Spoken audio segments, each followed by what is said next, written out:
Taste the Daily. Tiruvallur மாவட்டம் திருத்தணி மற்றும் அதனை சுற்றியுள்ள கிராமங்களில் சில நாட்களாக மர்ம காய்ச்சல் பரவி வருவதால் அரசு மருத்துவமனையில் பொதுமக்கள் அலைமோதும் அவல நிலை உருவாகியுள்ளது. ஒரே நாளில் திருத்தணி அரசு மருத்துவமனையில் காய்ச்சலால் பாதிக்கப்பட்ட 50க்கும் மேற்பட்டோர் சிகிச்சைக்காக வந்த நிலையில் மருத்துவமனையில் மருத்துவர்கள் பற்றாக்குறையால் நோயாளிகள் சிகிச்சை பெறுவதில் சிக்கல் ஏற்பட்டுள்ளது.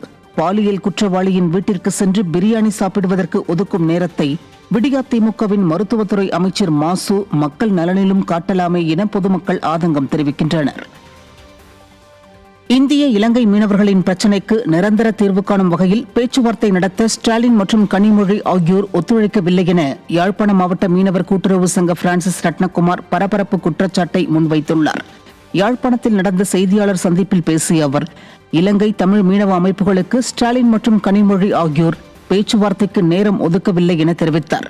மீனவர்களின் நலன் குறித்து பேச நேரமில்லாத விடியா மாடல் ஸ்டாலின் அரசுக்கு தங்களின் குடும்பத்தை வளர்க்கவும் பாலியல் குற்ற வழக்குகள் கள்ளச்சாராய வழக்குகளுக்கு உச்சநீதிமன்றம் சென்று வாதாடவும் மட்டுமே நேரம் உள்ளதா என மீனவ மக்கள் ஆதங்கம் தெரிவிக்கின்றனர். கடத்தொழில் அமைச்சர்கிட்ட நாங்கள் நிறைய தரம் கேட்டிருக்கிறோம். எங்களுக்கு ஒரு பேச்சுவார்த்தைக்கு இந்திய தரப்போட ஒரு பேச்சுவார்த்தைக்கு நாங்கள் ஒரு நேரம் எடுத்து தாங்க அவர் ஸ்டாலின்கிட்ட கழிச்சிருக்கிறார், மற்றது கனிமொழிகிட்ட கழிச்சிருக்கிறார். ஆனால் அவருக்கு எந்தவித காரணத்தை கொண்டும் அந்த அனுமதி கிடைக்கல.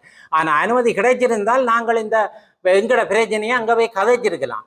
ஆனால் எங்களோட இப்போ கடத்தொழில் அமைச்சருக்கும் எங்களோட பாராளுமன்ற உறுப்பினருக்கும் நல்ல ஒரு சந்தர்ப்பம் கிடைச்சும்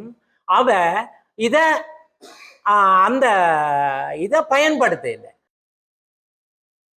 காணும் பொங்கலை கொண்டாட குடும்பமாக மக்கள் கிளம்பியதால் சென்னையை அடுத்த பெருங்களத்தூரில் கடும் போக்குவரத்து நெரிசல் ஏற்பட்டது. மேலும் பொங்கல் பண்டிகையை கொண்டாட சொந்த ஊர்களுக்கு சென்ற பெரும்பாலான மக்கள் தலைநகர் சென்னைக்கு திரும்புகின்றனர். இதன் காரணமாக பெருங்களத்தூரிலிருந்து தாம்பரம் நோக்கி வரும் வாகனங்கள் போக்குவரத்து நெரிசலில் சிக்கி நீண்ட தூரம் அணிவகுத்து நின்றன. திறனற்ற திமுக அரசின் ஏவல் துறையினர் முறையாக போக்குவரத்தை சீர் செய்யும் பணியில் ஈடுபடாததால் போக்குவரத்து நெரிசல் ஏற்பட்டதாக வாகன ஓட்டிகள் குற்றம் சாட்டினர்.